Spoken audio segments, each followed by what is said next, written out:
Ikibazo bari yatubajije turanga mu mwaka ushize twari dufite ibibazo bitandukanye ndetse dufite n'ipfunwe kuko twari turi mu bihe bikomeye, ibiciro by'ibiribwa biri ku kigero cya 20% n'ubwo byari bibayeho mu gihugu, ndetse dufite n'impamvu zifatika twavugaga intambara yo muri Ukraine, ubu ngubu haje n'indi, twari dufite ibibazo ndetse muzi byabaye nyuma biza kuba bibi.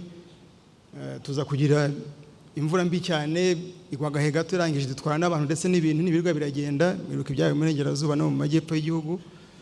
Ibyo byose byatumye situation ikomeza kuba mbi, ariko icyo nagira ngo mbabwire nuko burya u Rwanda rufite Imana, cyo ni cyambere, ariko cya kabiri abanyarwanda n'abadaheranwa mu kwishaka ngo ibisubizo. Rero ubu mbazaniye inkuru nziza uyu munsi, ubu turejeje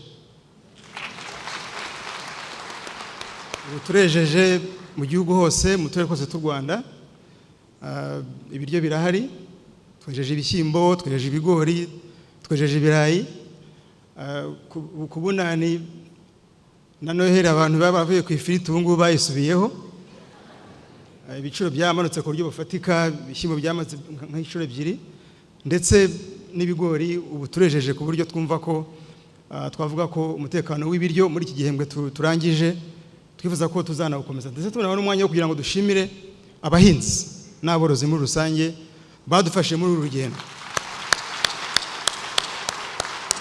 kuko iyo duteye intero bakayikiriza nibyo bituma tubasha no kwicara ngaha ntitugwe.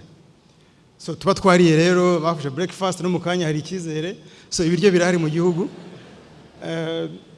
Tukajya tubashimire ko bemeye kuduherekeza, ariko tunabibutsa ko uyu musaruro dufite tuwufate neza, tunabibutsa ko ari umwanya wo kugira ngo tunahunike niba ngombwa bya mitiba cyane shaka igaruke, abantu babike ibyo bazarya, kuko ibishyimbo birahunikika, ibigori birahunikika, byose ntago byo gucuruza. Nitumara kugurisha tumaze kwikenura, nyaboneka ibisigaye tubibike kugira ngo duteganyirize ejo, kugira ngo tutazasonza kandi twarejeje. Nyakubahwa Perezida wa Repubulika, ubu ngubu duhagaze igihugu abarenga 80% bihagije mu biribwa. Ntumugire ngo ni bikeya, kuko umushyano wa mbere wa 2006 twari 28%, nizo ngo zazi zifite umutekano w'ibiribwa. Ubu ngubu tuze kuri 80%, ndetse turizera ko mu minsi mike turagira ku 100%. Abanyarwanda basigaye banywa amata ku kigero gishimishije.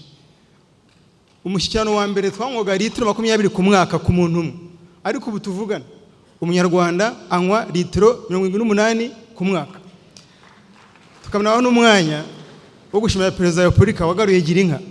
Amata bura yaraduhamye byararangiye, ntabwo ibintu byo kurwaza, kandi ndanyambamenyeshe ko muri Afurika turi mu bambere banywa amata menshi buriya, kuko no muri kano gace igihugu kiri imbere ni Kenya, ariko nko mu Ruganda banywa litiro 37 ku mwaka, Tanzania 47, abaturanyi bacu mu majyepfo n'Uburengerazuba nta n'uzi niba banywa amata cyangwa batayanywa, imibare barayibuze. So imibare ntabwo rero tuyishyiraho, ni icyegeranyo cy'umuryango w'abibumbye gita ku biribwa FAO. Tukaba rwose twashimira ko amata arimo arahama i Rwanda, ndetse byatubona ngo iyo mubona abantu bongera kugira imyaka yo kubaho bifite aho bituruka. So u Rwanda rufite ibiryo, kandi turashima ko ku buryo jya kuba Minisitiri wa undi wavuze ati nzafunga abagira ibyo babura, nta kibazo gihari. Keretse ushatse kukigira, ariko udashatse kukigira nta kibazo gihari, babidusobanuriye neza. Nibyo turaza kubigarukaho, ariko icyo twagira ngo tuvuge cyatumye tubigeraho ko mwambajije Barore, nuko ni politiki ya leta y'u Rwanda yatangiye kuva kera, ishaka kugira ngo abanyarwanda babone ibyibanze, babone imbuto, babone ifumbire, izo nkunganire, ndetse n'ibikorwa leta yagishyiraho byo kugira byuhire, maze ibyo tugeraho nk'abanyarwanda byo kweza no kongeza umusaruro bikagerwaho. Ibyo ni iby'igihe kirekire, ariko vuba hari indebanga twavume byatumye tugera kuri ibi byose. N'uyu musaruro tuvuga ibintu nka 3. Icya mbere, twavumba ibanga ryo kutapfusha ubutaka ubusa. Ubutaka bwose twarabwadukiriye. Turashimira n'abanyarwanda bemeye ko udafite umwanya wo guhinga abandi ubutaka bwe babukoresha. Ni ikintu gikomeye cyane. Ubwo butaka twatumye twongera nibura nka hegitari zigera ku 20 kugera hafi 80 bishya byahinzwe, byatumye abanyarwanda babona ibiryo muri iki gihembwe. icya kabiri twavuye impanga yo kwegera abahinzi buriya kuvugurura no kujya hafi y'abahinzi kuberekera no kubereka uko bakora byatumye umusaruro wiyongera. Ikindi twavumbuye ibanga ryo gukorana.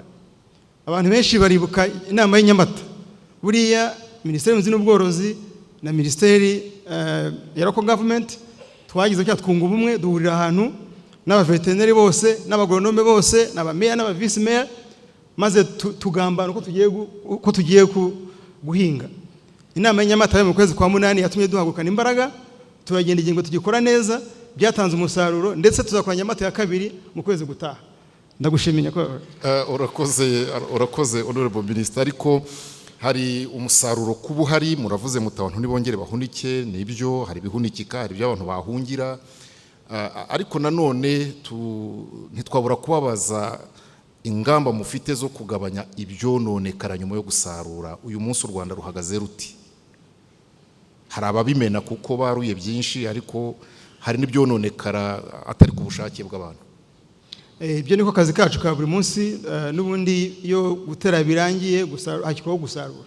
Mu byononekara rero hari kwigisha abahinzi uko umusaruro ufatwa, uko uhunikwa, uko uhungirwa, uko usarurwa, urugero tujyana nabo no kongera kuba remezo bituma ibyo byose bishoboka.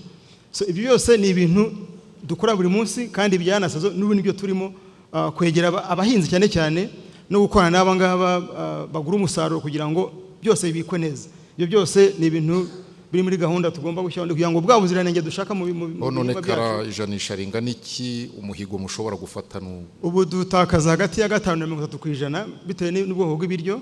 Wenda nk'inyanya ni vegetables zangirika kenshi bijya kuri 30 ariko turi hagati ya 5 na 15 ku bigori n'ibishyimbo.